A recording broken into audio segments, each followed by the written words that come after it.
السلام علیکم، میں ہوں Rana Adnan Shabbir Khan.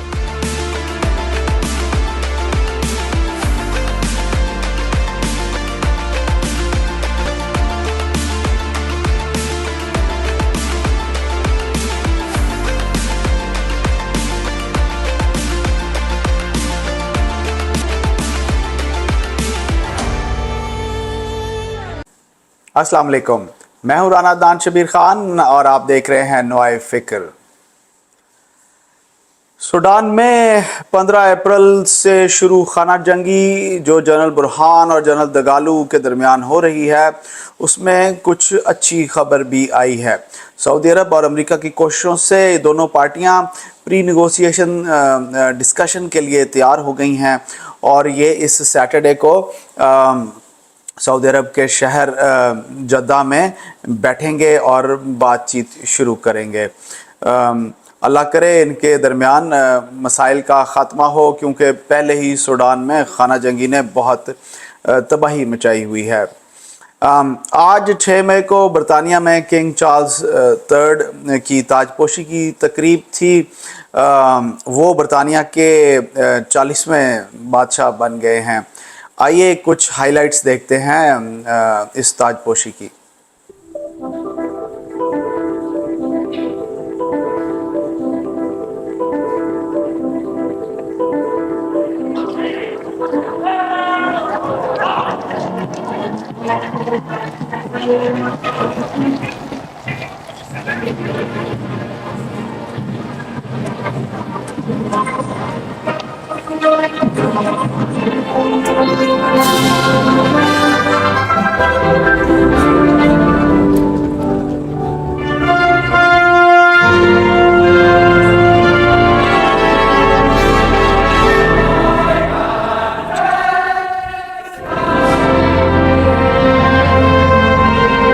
I here present unto you King Charles, your undoubted king.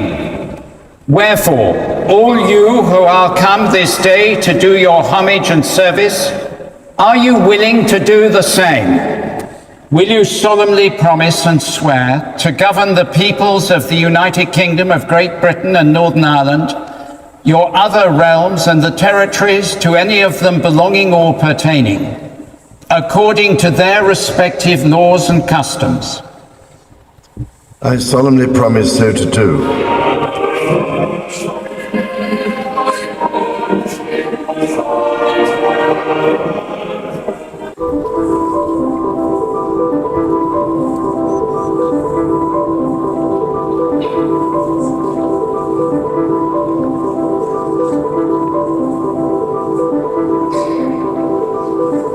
God save the king! Pakistan میں نئے وزیر اعظم کی کب تاج پوشی ہوگی اور کون وزیر اعظم بنے گا؟ کس کے سر پر وزارت عظمیٰ کا تاج رکھا جائے گا اور کون حکومت بنائے گا؟ اور الیکشن کروانے اور نہ کروانے کی جنگ اپنے عروج پر ہے۔ عمران خان صاحب نے 10 مئی سے 14 مئی تک کا احتجاج کا اعلان کیا ہے۔ اس سینیریو میں احمد، آپ کیا دیکھتے ہیں کہ مستقبل قریب میں کچھ چیزیں حل ہوتی نظر آ رہی ہیں آپ کو یا نہیں نظر آ رہی؟ جی احمد۔ جی السلام علیکم رانا صاحب۔ رانا صاحب، خان صاحب نے ہڑتال کی، احتجاج کی کال دی ہے 10 سے 14 مئی کے دوران، جب تک الیکشن نہیں ہو جاتے۔ الیکشن تو فی الحال نہیں ہو رہے اور سپریم کورٹ نے بھی اس پہ تقریباً چپ سادھ لی ہے، اور لیکن یہ ضرور کہا ہے کہ وہ آئین کے مطابق فیصلہ ضرور دیں گے۔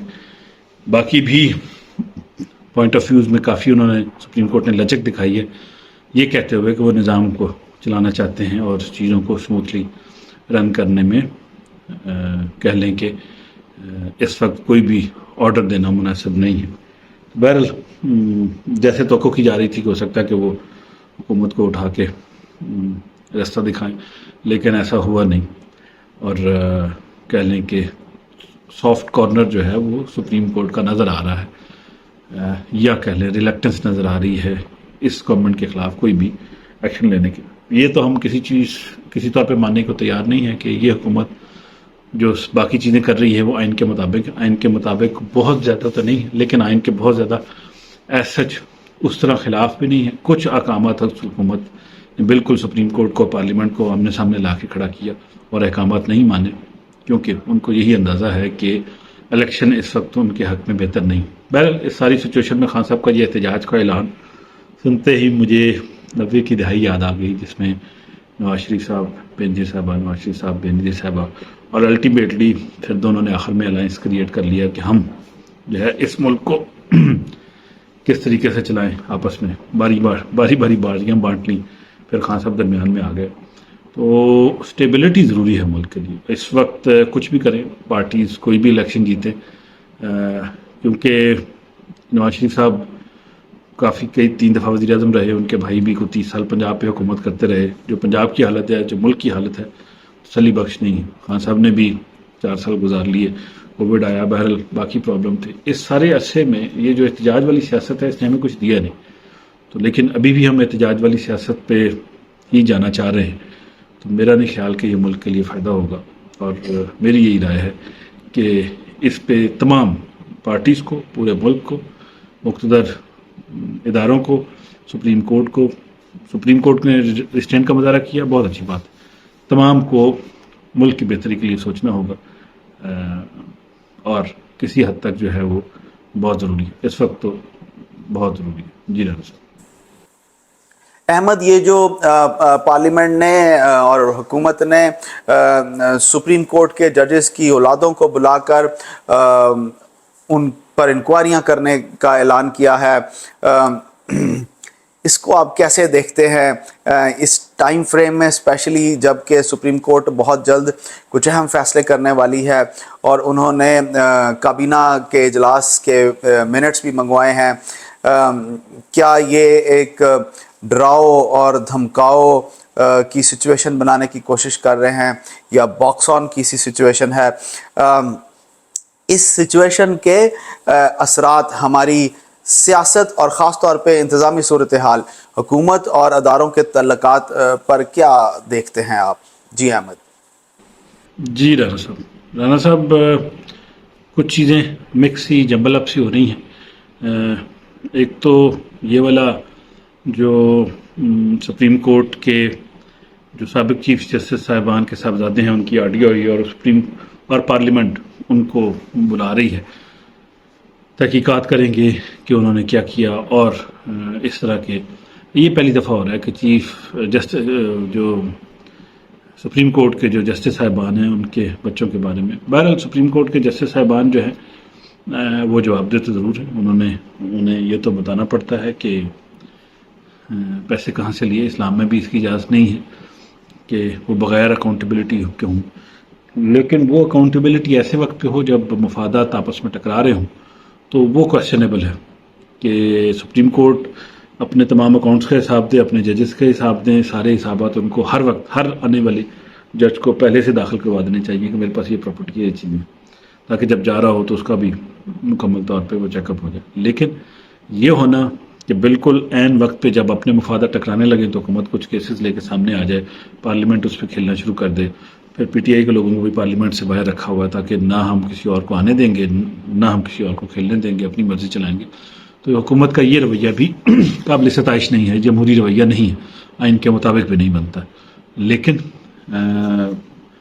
سپریم کورٹ کے بھی ججز جو ہیں ان کو بھی اپنے آپ کو پوتر ثابت کرنا اتنا ہی، اپنے آپ کو پاک صاف ثابت کرنا اتنا ہی ضروری ہے جتنا سیاستدانوں کو ضروری ہے، جتنا اور بھی کسی بھی پبلک جو سیٹ ہولڈر ہے، جو بھی کسی بھی عوامی عہدے پہ یا آئینی عہدے پہ بیٹھے ہیں، ان کو یہ بتانا ضروری ہے کہ ان کے پاس جو آمدن ہے وہ صادق اور امین والے لیول پہ پوری ہے. پر یہ سچویشن اس وقت ہے، اور ملک کی جو اوور آل سچویشن ہے وہ بہت اسٹرانگ نہیں ہے. تو اس سارے سینیریو میں کہہ لیں کہ یہ والا جو پنڈورا باکس ہے یہ کو چیزیں بہتر نہیں کر رہا، بلکہ چیزوں کو کمپلیکس کرتا جائے گا. اور فی الحال تو سپریم کورٹ چپ ہے، لیکن وہ دیکھ ضرور رہی ہے. اگر کوئی فیصلہ دے دیتے ہیں تو پھر وہ ملک اور گورنمنٹ دونوں کی کو انسٹیبل کر سکتا ہے. جی رانا صاحب. احمد، یہ جو 2 اور فارن منسٹر بلاول کے ساتھ ہی پاکستان تشریف لائے چائنیز فارن منسٹر اور امیر خان متقی جو کہ افغان وزیر خارجہ ہیں، اور یہ سہ فرقی مذاکرات ہوئے جس میں چائنا نے دہشت گردی پر پاکستان کی حکومت کو بڑا سراہا، لیکن پاکستان میں پولیٹیکل سٹیبلٹی اور سیکیورٹی یہ ان کے دو ایشوز ہیں، اور وہ چاہتے ہیں چائنیز اس وقت، کیونکہ جو ریجن میں چینجز آ رہی ہیں، آپ نے ایس سی او کو بھی دیکھا اور رشین اور یوکرین وار کو بھی دیکھ رہے ہیں آپ، تو پاکستان میں چائنا اس وقت کیا چاہتا ہے تاکہ وہ انویسٹمنٹ لا سکے اور وہ پاکستان کو دوبارہ ترقی کے راستے پر دیکھنا چاہ رہا ہے؟ آپ اس وزٹ کو اور اس سہ فرقی مذاکرات کو پاکستان کی انوائرمنٹ میں کیسے دیکھتے ہیں؟ جی احمد۔ جی رانا صاحب، بالکل آپ نے ٹھیک کہا۔ بلاول بھٹو صاحب کے ساتھ چینی وزیر خارجہ بولے اور دو پوائنٹ پہ انہوں نے بہت اہم بات کی ہے۔ ایک تو انہوں نے یہ کہا کہ جو پاکستان اور افغانستان والے تعلقات ہیں وہ خطے میں امن کریٹ اس میں ہونا چاہیے۔ چین کی انویسٹمنٹ افغانستان میں بھی ٹھیک ٹھاک ہے، پاکستان میں بھی اچھی خاصی ہے۔ میرے خیال دونوں حکومتیں اس کو کنسیڈر کریں گی، اور افغانستان بھی کوشش کرے گا کہ وہاں سے ٹیرر اٹیک نہ ہو جتنی بھی ان کی وہاں پہ حکومت ہے۔ نمبر ایک۔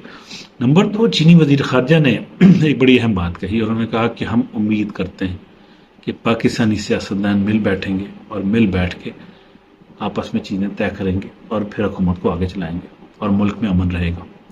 میں نے پہلے بھی کل بھی کہا تھا کہ خبروں میں آیا ہے، سننے میں آیا ہے کہ 10 مئی تک جو ہے وہ ٹارگٹ دیا گیا، 10 مئی کے بعد کوئی بھی ہنگامہ ملک میں نہیں ہونا چاہیے، لیکن خان صاحب نے جو 10 سے 14 مئی کی تاریخ کا اعلان کیا ہے وہ تو اس سے ڈفرینٹ نظر آ رہا ہے، اور اختلافات کی سیاست جو ہے وہ اگر سڑکوں پہ آ گئی تو کام اور زیادہ خراب ہو جائے گا، اور سڑکوں پہ احتجاج جو ہے وہ امن تو نہیں لائے گا، ترقی تو نہیں لائے گا، نقصان ہی لائے گا۔ لیکن چینی وزیر خارجہ کا یہ کہنا، کیونکہ چینی وزیر خارجہ بڑے عرصے بعد پاکستان آئے ہیں، تعلقات کوئی بہت اچھے نہیں تھے، جتنے کوئی ان کے پروجیکٹ چل رہے تھے وہ بھی سی پیک بھی رکا ہوا تھا، تو اب اگر چیزوں کا ریوائول سی پیک اور باقی چیزوں کا ریوائول ہوتا ہے، اور جیسے خطے میں چین نے ایک دم اپنا اثر و رسوخ بڑھایا ہے، تو اس کے بعد اگر یہ چینی انفلوئنس ہے کہ جو ملک پاکستان میں امن کریٹ کرواتا ہے، اور امریکہ کا کہہ لیں کہ ہم امریکہ کو تھوڑا سا اب اس طرح فیور نہیں کر رہے، کیونکہ آئی ایم ایف بھی درمیان میں آ کے ہمیں تسلیاں دیتا ہے، پیسے تو دیتا نہیں، اگر کہہ لیں کہ ہمارے سیاستدان ہوش کے ناخن لیں اور امن پہ آ جائیں تو پھر تو ہمیں ترقی کی مزید چانسز اور پیسے بھی مل سکتے ہیں، انویسٹمنٹ بھی آ سکتی ہے، بجائے کہ آپس میں اقتدار کے لیے لڑیں، کوئی فارمولہ طے کر لیں، کوئی الیکشن کی طرف جائیں، کچھ ایسا کر لیں جس پہ چیزیں طے ہوں۔ لیکن اگر یہ ہو گیا کہ ایک پارٹی نے کہا کہ میں نے کسی اور کو آنے نہیں دینا، اور دوسری پارٹی نے کہا کہ میں نے ان کو حکومت نہیں کرنے دینا، پھر تو یہی چلے گا، پھر تو امن بھی نہیں ہوگا اور شاید انویسٹمنٹ بھی نہ آئے۔ لیکن اگر امن ہو جاتا ہے، چین، سعودی عرب، یہ ممالک ہمارے لیڈران کو سمجھا دیتے ہیں، یہ نواز شریف صاحب بھی سعودی عرب گئے ہوئے تھے، لندن پلان والی بھی باتیں سننے میں بہت سے آ رہی ہیں، تو اگر یہ مل بیٹھ ہمارے سیاستدانوں کو سمجھا دیتے ہیں اور آپس میں کچھ ایسی چیزیں طے ہو جاتی ہیں کہ ون ون سچویشن ہو جائے، بجائے آپس میں لڑائی کرنے کی چیز سب مل بیٹھیں، تو میرا خیال ہے پھر ملک کی بہتری ہو سکتی ہے۔ لیکن یہ کیسے ہوگا یہ ابھی نظر تو نہیں آ رہا، سپریم کورٹ بھی شاید اس میں کچھ نہ کر سکے، اب دیکھیں کیا ہوتا ہے۔ بہرحال کوئی اچھے سائن جو ہیں وہ نظر نہیں آتے نا۔ جی، پاکستان کی عوام سڑکوں اور کنٹینروں کی سیاست سے تنگ آ چکی ہے۔ خان صاحب پہلے بھی 2 فیل قسم کے احتجاج کی کال دے چکے ہیں، جیل بھرو تحریک بھی بہت برے طریقے سے فیل ہوئی، روٹی کھانے کے پیسے تو ہیں نہیں، خالی پیٹ باہر سڑکوں پر آ کر ان سیاستدانوں کی خاطر پولیس سے ڈنڈے کھائے جائیں، اور پیچھے بھوک سے بلکتے بچے، بجلی کا بل اور دوسرے اخراجات کیسے پورے ہوں گے؟ ہاں، ٹکٹ ہولڈرز پھر تیار ہو جائیں پیسہ پھینکنے کے لیے، پیسہ پھینکیں، اپنے اپنے حلقے سے لوگوں کو اکٹھا کریں اور لے کر آئیں۔ یہ صرف پی ٹی آئی کے لیے اصول نہیں ہے، یہ باقی پارٹیاں بھی ایسے ہی کرتی ہیں، اپنے ٹکٹ ہولڈرز کو، اپنے M N As, M P Os کو کہتے ہیں کہ جاؤ جا کر اتنے بندے لے کر آؤ، جیسے کہ وہ ڈاکٹر صاحبہ نے بھی ایک بڑا اوپنلی بیان دیا تھا اگر آپ کو یاد ہو۔ بہرحال چائنا نے جو اندیا دیا ہے کہ آپ پولیٹیکل سٹیبلٹی لے کر آئیں جلد از جلد، اور تاکہ فورن انویسٹمنٹ آئے، ملک میں سٹیبلٹی ہو۔ یہ تو ہم سب کو ویسے ہی پتہ ہے کہ اگر ہم ملک میں سٹیبلٹی ہوگی، پولیٹیکل سٹیبلٹی خاص طور پر، تو فورن انویسٹمنٹ آئے گی۔ چائنا نے نئی بات یہ کیوں کی؟ چائنا نے بیسیکلی خواتین و حضرات یہ کہا کہ ایک میسج دیا کہ بھائی جان سڑکوں کو چھوڑیں، میز پر بیٹھیں اور اپنے مسائل کو میز پر حل کریں۔ اور یہ اگر ایک پارٹی پی ٹی آئی تیار ہے میز پر بیٹھنے کے لیے، تو خدارہ پی ڈی ایم اور میں موجود تمام پولیٹیکل پارٹیز، خاص طور پہ ہمارے مولانا صاحب، ان کو تو بس پاکستان کی خیر کوئی کبھی بھی فکر نہیں رہی، ان کے اپنے ذاتی انٹرسٹ ہوتے ہیں ہمیشہ۔ موجودہ حکومت کو چاہیے کہ اپنے سٹینس میں چینج لے کر آئے، کیونکہ الیکشن میں ان کو جانا ہی پڑے گا۔ اس وقت پاکستان کے وزیر اعظم شہباز شریف برطانیہ میں ہیں، کنگ چارلز کی جو ایک تاج پوشی کی رسم کو دیکھنے کے لیے ان کو انوائٹ کیا گیا تھا۔ وہ نواز شریف صاحب سے بھی ملے۔ آئی ہوپ نواز شریف ان کو کوئی صحیح فیصلہ دیں گے، کوئی صحیح عقل دیں گے، کوئی مت دیں گے، کچھ سمجھائیں گے، اگر ان کی اپنی مت نہیں ماری گئی۔ میں امید کرتا ہوں کہ پرائم منسٹر واپس آئیں گے اور آ کر وہ جو ٹاکس رک گئی ہیں دوبارہ ریکویسٹ کریں گے پی ٹی آئی سے کہ آپ دوبارہ آئیں، بیٹھیں اور بیٹھ کر بات چیت کرتے ہیں، کیونکہ میز پر بیٹھنے سے ہی معاملات کا حل نکلیں گے اور وہ پاکستان کے لیے بہتر ہیں۔ ہم سب دعا کرتے ہیں کہ اللہ تعالیٰ ان سب کو عقل سلیم عطا فرمائے۔ میں آپ سب سے اجازت چاہوں گا۔ اللہ آپ سب کو آسانیاں نصیب فرمائے اور آسانیاں تقسیم کرنا نصیب فرمائے۔ السلام علیکم۔